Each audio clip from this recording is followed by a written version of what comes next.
Hello students, स्वागत है आप सभी का आपके अपने यूट्यूब चैनल मैथ मैजिक में। स्टूडेंट्स, आज की इस वीडियो में हम लोग कक्षा 9 अध्याय 9 समांतर चतुर्भुजों और त्रिभुजों के क्षेत्रफल का प्रमेय नंबर 4 और उप प्रमेय 1, 2, 3 इस वीडियो में पढ़ने वाले हैं। पिछली वीडियो में स्टूडेंट्स प्रश्नावली 9A हम पूरा कंप्लीट कर चुके थे। स्टूडेंट्स, अगर पीछे की वीडियो आप नहीं देखे हुए हैं तो नीचे डिस्क्रिप्शन में आपको लिंक मिल जाएगा, वहां से पीछे की वीडियो देख सकते हैं। और स्टूडेंट्स, अगर आप चैनल पे नए हैं और अब तक आपने चैनल को सब्सक्राइब नहीं किया हुआ तो एक बार चैनल को जरूर सब्सक्राइब करें। वीडियो को स्टार्ट करते हैं स्टूडेंट्स। प्रमेय 4 है, एक ही आधार पर व समान समांतर रेखाओं के बीच के त्रिभुजों के क्षेत्रफल बराबर होते हैं। तो अब यहाँ पे देखिए, चित्र को समझ लेते हैं। यहाँ पे देखिए BC जो है समान आधार है, ठीक है, BC समान आधार है और BC और AP एक दूसरे के समांतर रेखाएं हैं और इस पे दो त्रिभुज बन रहे हैं, त्रिभुज ABC और दूसरा त्रिभुज आपका बन रहा है PBC। आपको यह सिद्ध करना है कि इन दोनों त्रिभुजों के जो क्षेत्रफल हैं वह आपस में बराबर है। ठीक है स्टूडेंट्स, उम्मीद करते हैं कि पूरे चित्र का मतलब आप अच्छी तरह समझ गए होंगे। अब देखिए प्रश्न को कैसे हल करेंगे। सबसे पहले लिखेंगे स्टूडेंट्स, ज्ञात है। देखिए क्या ज्ञात है, एक ही आधार BC तथा समांतर रेखाओं BC और AP के बीच त्रिभुज ABC तथा त्रिभुज PBC बने हैं। सिद्ध क्या करना है कि त्रिभुज ABC का जो क्षेत्रफल है वह बराबर है त्रिभुज PBC के क्षेत्रफल के बराबर है। रचना में हमने क्या किया स्टूडेंट्स, B बिंदु से होकर BD समांतर CA खींचा जो AP से D पर मिले, ठीक है। C बिंदु से होकर CQ समांतर BP खींचा। अब देखिए उपपत्ति में हमने क्या किया स्टूडेंट्स, जो लिखने वाली लाइन थी वो हमने पहले लिख लिया। देखिए क्या लिखा हमने, BCQP समांतर चतुर्भुज है, जो कि रचना हमने किया तो BCQP एक समांतर चतुर्भुज बना और दूसरा BCAD एक समांतर चतुर्भुज बना, ठीक है। अब देखिए चूंकि समांतर चतुर्भुज BCQP में तथा समांतर चतुर्भुज BCAD में AD एक ही आधार, यह दोनों जो चतुर्भुज हैं वह एक ही आधार BC पर बने हैं और एक ही समांतर रेखाओं के बीच स्थित हैं, ठीक है। इसमें BC और AP एक दूसरे के समांतर है। अब जब यह दोनों एक ही आधार और एक ही समांतर रेखाओं के बीच बने हैं तो इनका जो क्षेत्रफल होगा दोनों चतुर्भुजों का वह आपस में बराबर होगा, यानी चतुर्भुज BCQP का जो क्षेत्रफल होगा वह बराबर होगा चतुर्भुज BCAD के क्षेत्रफल के बराबर होगा, जो कि यहां पे हमने लिखा स्टूडेंट्स। और इसको हम समीकरण फर्स्ट बना लेंगे, ठीक है। उम्मीद करते हैं स्टूडेंट्स की इतनी बात आपको अच्छी तरह समझ में आ गई होगी। अब देखिए यहाँ पे BCQP में जो CP लाइन है वह उसका एक विकर्ण है, ठीक है। तो जब यह विकर्ण है तो उस पे जब विकर्ण हो गया समांतर चतुर्भुज BCQP में जो CP है उसका विकर्ण हो गया, तो जब CP विकर्ण है तो दो त्रिभुज बनेंगे और उन दोनों त्रिभुजों का जो क्षेत्रफल होगा वो आपस में क्या होगा, बराबर होगा। यानी एक त्रिभुज आपका बनेगा त्रिभुज PBC और दूसरा त्रिभुज आपका क्या होगा PCQ और इन दोनों का जो क्षेत्रफल होगा वो आपस में बराबर होगा। तो अब यहां पे क्या लिखेंगे, यहां पे देखिए क्षेत्रफल, यहां पे त्रिभुज PBC का जो क्षेत्रफल होगा वह बराबर होगा त्रिभुज PCQ के क्षेत्रफल के बराबर होगा, ठीक है स्टूडेंट। अब देखिए यहां पे देखिए क्या करना है आपको। अब यहां पे देखिए जो PCQ है वह पूरे, देखिए यहां पे जब इस समांतर चतुर्भुज में, ठीक है ना, समांतर चतुर्भुज BCQP में जब यह विकर्ण हो गया तो जो दो त्रिभुज बने, यानी यह जो त्रिभुज होगा, ठीक है ना, वह चतुर्भुज का क्या होगा, आधा होगा, ठीक है। यानी यह जो क्षेत्रफल इसको हम क्या लिख सकते हैं 1/2। आधा का मतलब क्या हो गया 1/2 और समांतर चतुर्भुज कौन सा BCQP, ठीक है। तो यहां पे लिख देंगे 1/2, यहां पे क्षेत्रफल समांतर चतुर्भुज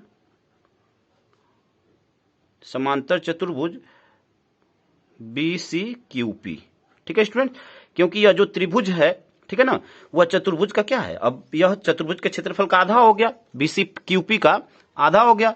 उम्मीद करते हैं कि लाइन आप अच्छी तरह समझ गए होंगे। जब यह आधा हो गया तो इसी प्रकार अब हम इस चतुर्भुज में भी दिखा सकते हैं, किसमें, BCAD में भी दिखा सकते हैं कि जो ABC है वह BCAD का क्या होगा, आधा होगा। तो अब यहां पे लिखेंगे इसी प्रकार,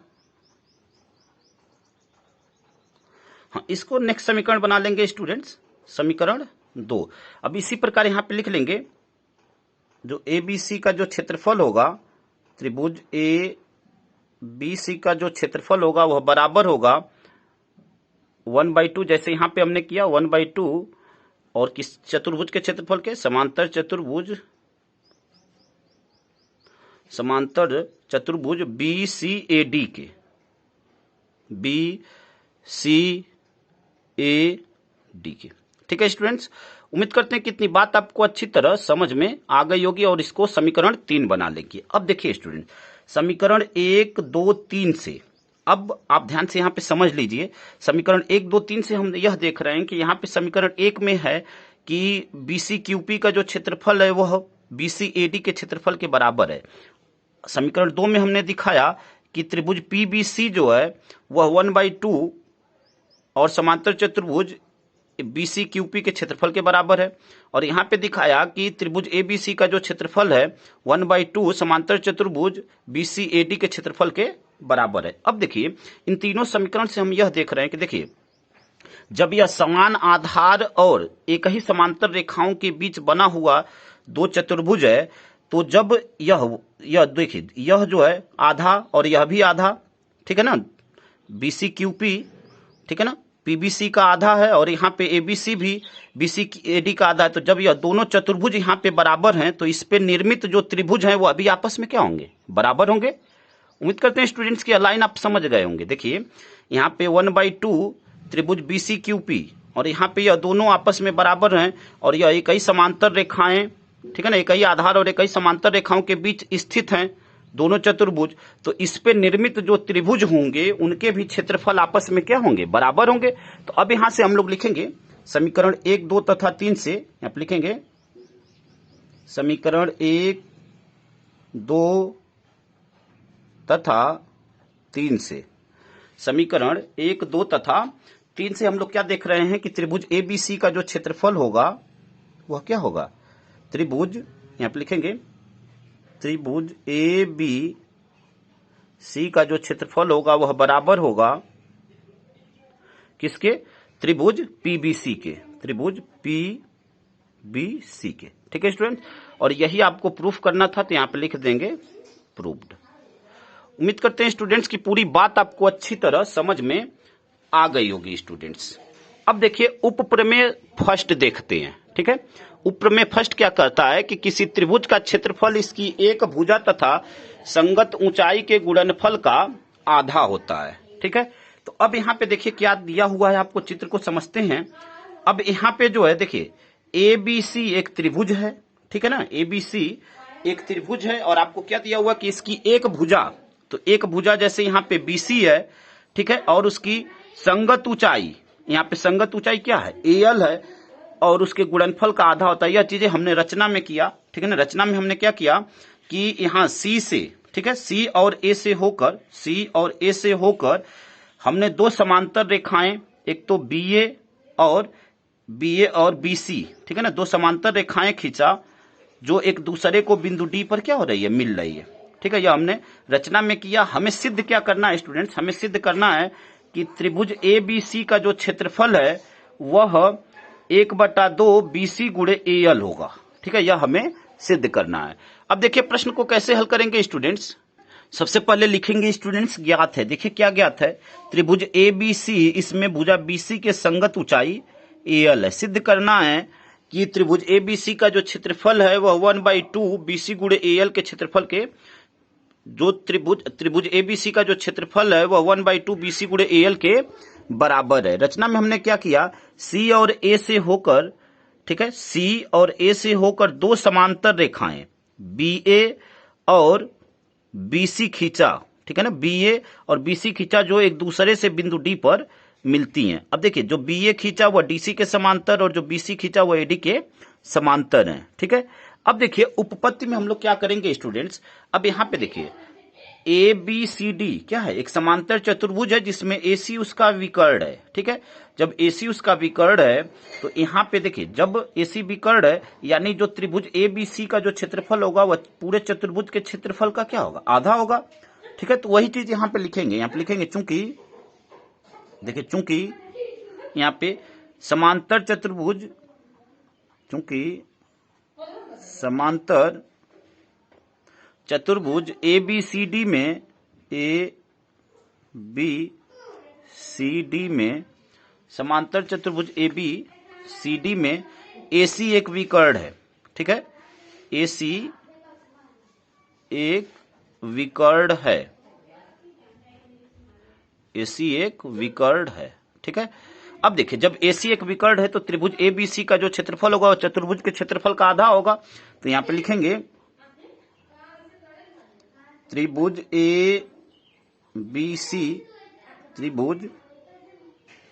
ABC का जो क्षेत्रफल है बराबर होगा पूरे चतुर्भुज के क्षेत्रफल का आधा होगा, यानी 1/2 क्षेत्रफल किसके, समांतर चतुर्भुज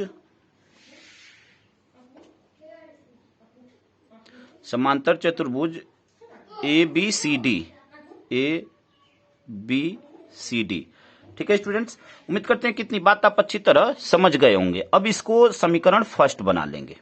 ठीक है, अब देखिए यहाँ पे देखिए यहाँ पे जो BC है समांतर चतुर्भुज, यहाँ पे जो BC है वो समांतर चतुर्भुज ABCD, ठीक है ना, समांतर चतुर्भुज ABCD की एक भुजा है और AL उसकी संगत ऊंचाई है। ठीक है, तो अब हम यहाँ पे ABCD का जो क्षेत्रफल होगा वह क्या होगा, BC गुणे AL के बराबर होगा। तो अब यहाँ पे देखिए क्या लिखेंगे, देखिए तो देखिए स्टूडेंट्स क्या लिखा, अब चूंकि BC समांतर चतुर्भुज BCDA की एक भुजा है तथा AL संगत ऊंचाई है, जो चीजें हमने बताया आपको वह यहाँ पे लिख दिए। अब देखिए जब यह संगत भुजा और संगत ऊंचाई है तो अब समांतर चतुर्भुज ABCD का जो क्षेत्रफल होगा वह क्या होगा, यहाँ पे देखिए यहाँ पे समांतर चतुर्भुज ABCD का जो क्षेत्रफल है वह क्या होगा, BC गुणे AL के बराबर होगा। तो यहाँ पे लिख देंगे BC गुणे AL। ठीक है, इसको स्टूडेंट समीकरण 2 बना लेंगे। अब देखिए समीकरण, अब यहाँ पे लिखेंगे समीकरण 1 तथा 2 से, समीकरण 1 तथा 2 से। अब देखिए समीकरण 1 तथा 2 से यहाँ पे देखिए समांतर चतुर्भुज ABCD के स्थान पे हम क्या रख सकते हैं, BC गुणे AL रख सकते हैं। तो अब यहाँ पे वही चीज लिखेंगे स्टूडेंट्स, देखिए क्या लिखेंगे यहाँ पे लिखेंगे समीकरण 1 तथा 2 से त्रिभुज ABC, ठीक है, इसका जो क्षेत्रफल होगा बराबर देखिए 1/2 पहले से है तो 1/2 और त्रिभुज यहाँ पे देखिए समांतर चतुर्भुज ABCD का क्षेत्रफल, तो यहाँ पे भी है समांतर चतुर्भुज ABCD का क्षेत्रफल और उसका मान कितना है, BC गुणे AL। तो अब यहाँ पे वही चीज हम लोग क्या कर देंगे, रख देंगे। तो यहाँ पे रख देंगे 1/2 BC गुणे AL, और यही स्टूडेंट्स आपको प्रूफ करना था। ठीक है, यही आपको प्रूफ करना था, तो यहाँ पे लिख देंगे प्रूव्ड। ठीक है, उम्मीद करते हैं स्टूडेंट्स की पूरी बात आपको अच्छी तरह समझ में आ गई होगी। अगले उपप्रमेय को देखते हैं स्टूडेंट्स। अगला आपका उपप्रमेय 2 है। देखिए क्या है, एक ही आधार पर तथा समांतर रेखाओं के एक ही युग्म के बीच त्रिभुज, चतुर्भुज व समांतर चतुर्भुज निर्मित हैं तो त्रिभुज का क्षेत्रफल समांतर चतुर्भुज के क्षेत्रफल से आधा होता है, यह आपको दिखाना है। ठीक है स्टूडेंट्स, तो अब देखिए यहाँ पे दिया क्या हुआ इसको देख लेते हैं। यहाँ पे देखिए AB, ठीक है ना, AB और AB के जो समांतर है, यहाँ पे देखिए AB और यहाँ पे देखिए यहाँ पे AB जो है देखिए समान आधार है और AB और CB एक दूसरे के क्या है, समांतर हैं और इसके बीच VAB एक त्रिभुज बनता है और ABCD एक चतुर्भुज बनता है। आपको सिद्ध करना है कि AVB, ठीक है ना, AVB, ठीक है। यहां से देखिए थोड़ा सा चित्र यहाँ पे गड़बड़ हो गया स्टूडेंट्स, चित्र को सही कर लेते हैं।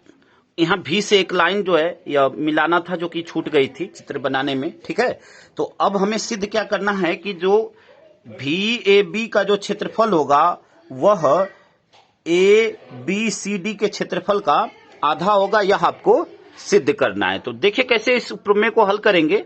सबसे पहले लिखेंगे स्टूडेंट्स, ज्ञात है, देखिए क्या ज्ञात है, त्रिभुज भी ए बी और समांतर चतुर्भुज ए बी सी डी एक ही आधार ए बी तथा समांतर रेखाओं ए बी और सी बी के बीच बने हैं। सिद्ध क्या करना है कि त्रिभुज ए भी बी का जो क्षेत्रफल है वह 1/2 चतुर्भुज समांतर चतुर्भुज ए बी सी डी के क्षेत्रफल के बराबर है। ठीक है, 1/2 समांतर चतुर्भुज ए बी सी डी के क्षेत्रफल के बराबर है। रचना में हमने क्या किया कि सीएल, ठीक है, जो सीएल लाइन है वह परपेंडिकुलर है ए बी के, बनाया और ए बी से यल पर, जो कि ए बी से यल पे क्या होती हैं, मिलती हैं। अब देखिए अब क्या है यहाँ पे भी डी सी यह क्या है, समरेख हैं, यानी एक ही लाइन में स्थित हैं। तो यहाँ पे लिखेंगे चूंकि भी डी तथा सी समरेख हैं, समरेख हैं, ठीक है, यह समरेख हैं तथा यहाँ पे देखिए जो डीसी है वह ए बी के क्या है, समांतर है। तो यहाँ पे लिखेंगे तथा डीसी समांतर ए बी। ठीक है, अब देखिए जब यह डीसी समांतर ए बी है तो यह लाइन वीएम और सीएल आपस में क्या होंगे, बराबर होंगे। तो यहाँ पे लिखेंगे वीएम बराबर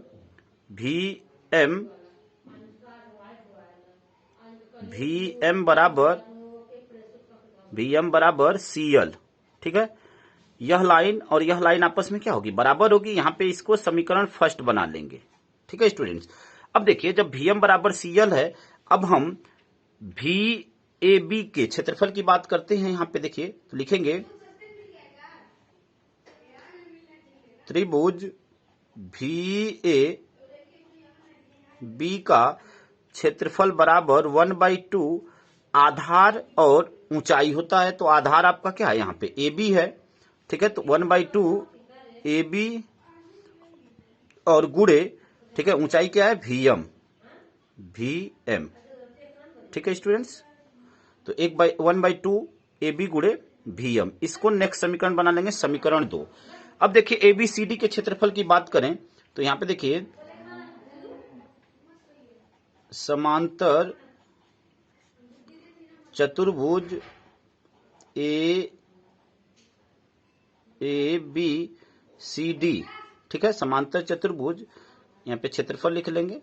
समांतर चतुर्भुज ए बी सी डी का जो क्षेत्रफल होगा वह क्या होगा, देखिए उसमें भी क्या है, संगत आधार और संगत ऊंचाई। तो यहाँ पे ए बी गुणे क्या हो जाएगा, सीएल हो जाएगा। तो यहाँ पे क्या लिख लेंगे, ए बी गुणे सीएल, या इसी को हम लोग क्या लिख सकते हैं स्टूडेंट्स, ए बी और सीएल का मान क्या है, वीएम है, तो गुणे वीएम। ठीक है, उम्मीद करते हैं स्टूडेंट्स की इतनी बात आपको अच्छी तरह समझ में आ गई होगी। और इसको नेक्स्ट समीकरण बना लेंगे, समीकरण 3 हो गया। अब देखिए यहाँ पे समीकरण 2 तथा 3 से देखिए हम लोग क्या देख रहे हैं, यहाँ पे भी बी नहीं वीएम लिखना है। ठीक है, यहाँ पे वीएम, क्योंकि मान यहाँ पे क्या है, वीएम है, तो सीएल के स्थान पे क्या रख लेंगे, वीएम।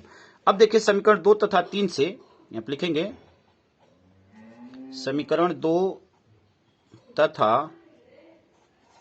3 से। अब देखिए किसी भी समीकरण का अगर देखिए एक भाग बराबर होता है तो दूसरा भाग भी आपस में क्या होता है, बराबर होता है।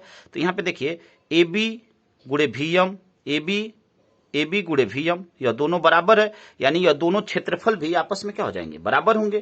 ठीक है ना, तो अब यहाँ पे यह क्या हो जाएगा, जो क्षेत्रफल जो है त्रिभुज भी ए बी का जो क्षेत्रफल होगा वह 1/2 होगा किसके, समांतर चतुर्भुज ए बी सी डी के क्षेत्रफल के। तो वही चीज यहाँ पे लिखेंगे, देखिए क्या लिखेंगे, यहां से देख लीजिए, त्रिभुज भी ए बी, ठीक है, इसका जो क्षेत्रफल होगा वह बराबर होगा 1/2, ठीक है, क्षेत्रफल किसके, समांतर चतुर्भुज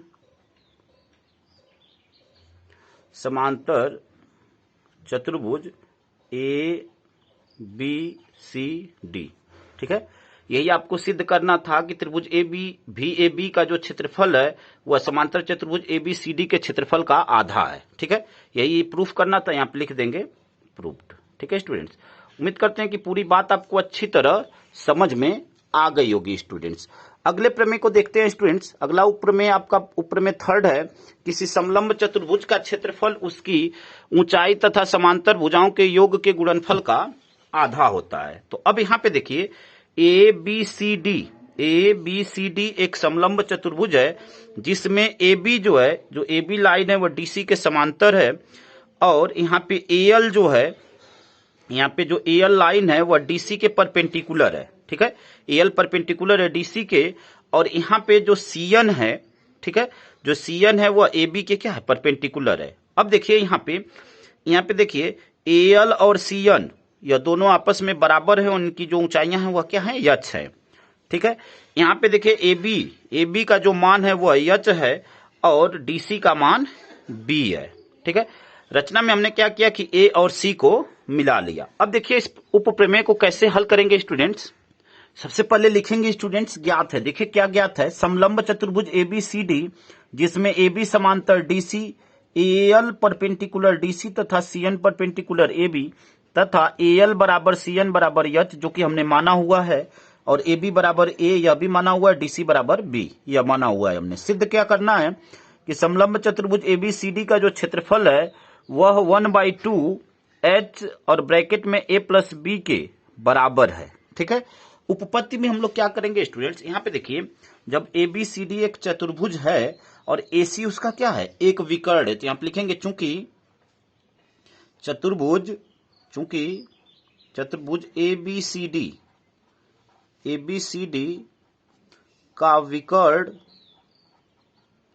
एबीसीडी का विकर्ण क्या है, एसी है।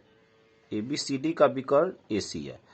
अब देखिए स्टूडेंट, जब एसी उसका विकर्ण है तो अगर हम ए बी सी डी के क्षेत्रफल की बात करें तो ए बी सी डी का जो क्षेत्रफल होगा वह इन दोनों त्रिभुजों के योग के बराबर होगा, इन दोनों त्रिभुजों के क्षेत्रफल के योग के बराबर होगा, यानी त्रिभुज ए बी सी का क्षेत्रफल प्लस त्रिभुज ए सी डी के क्षेत्रफल के योग के बराबर होगा। तो यहाँ पे वही चीज लिखेंगे। अब यहाँ पे देखिए क्या लिखेंगे, इसलिए यहाँ पे देखिए क्षेत्रफल समलंब चतुर्भुज ए बी सी डी, समलंब चतुर्भुज ए बी सी डी बराबर, अब यहां पे क्या होगा, त्रिभुज ए बी सी का क्षेत्रफल, ठीक है ना, त्रिभुज ए बी सी का क्षेत्रफल प्लस त्रिभुज ए सी डी का क्षेत्रफल, त्रिभुज ए सी डी का क्षेत्रफल। ठीक है स्टूडेंट्स, अब देखिए यहाँ पे अब ए बी सी का हम क्षेत्रफल निकालते हैं। तो देखिए ए बी सी का जो क्षेत्रफल होगा वह क्या होगा, तो यहाँ पे लिखेंगे त्रिभुज ए बी सी का जो क्षेत्रफल होगा, देखिए त्रिभुज का क्षेत्रफल क्या होता है, 1/2 आधार गुणे ऊंचाई। तो यहाँ पे देखिए 1/2 आधार क्या है, ए बी है, और उसका मान कितना है, ए बी का मान यहाँ पे देखिए क्या है, ए है, हमने माना हुआ है, तो उसके स्थान पे क्या रख देंगे 1/2 ए, और ऊंचाई यहाँ पे क्या है, इसके लिए ऊंचाई जो है संगत ऊंचाई क्या है, सीएन है, जो इसका मान एच है। ठीक है, तो 1/2 ए गुणे एच। ठीक है स्टूडेंट्स, उम्मीद करते हैं कि इतनी बात आपको अच्छी तरह समझ में आ गई होगी। अब एसीडी का क्षेत्रफल लेते हैं, तो यहां पे लिखेंगे त्रिभुज ए सी डी का क्षेत्रफल बराबर 1/2 आधार। अब उसके लिए आधार क्या है, देखिए डीसी आधार है, डीसी का मान क्या है, बी। ठीक है, और उसके लिए जो संगत ऊंचाई है, ठीक है, वह क्या है, एल है, उसका मान क्या है, एच। तो यहां पे ले लेंगे एल, एच। ठीक है, उम्मीद करते हैं स्टूडेंट्स की इतनी बात आपको अच्छी तरह समझ में आ गई होगी। अब देखिए, अब जो समांतर चतुर्भुज का जो क्षेत्रफल है, अब उसके स्थान पे यह जो मान आ गया है, त्रिभुज एबीसी का क्षेत्रफल और त्रिभुज एसीडी का क्षेत्रफल, उसके स्थान पे रख देंगे। तो अब देखिए यहाँ पे क्या लिखेंगे, यहाँ पे लिखेंगे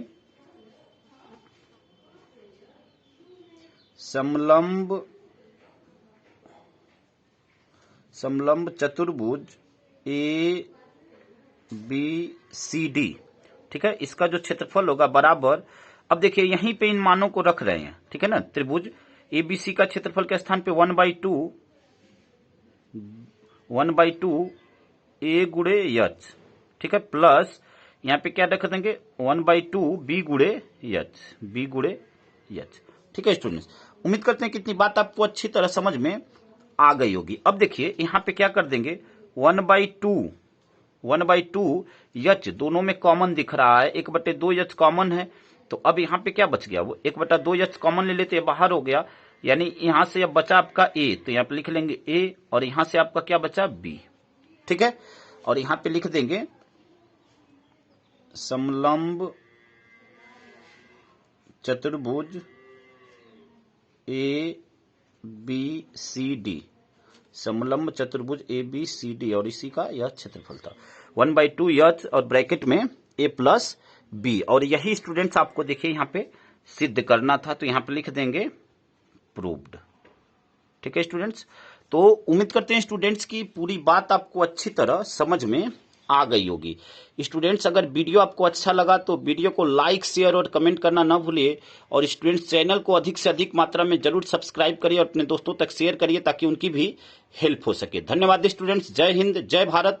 मिलते हैं आपसे नई प्रश्नावली 9B के साथ। धन्यवाद, जय हिंद।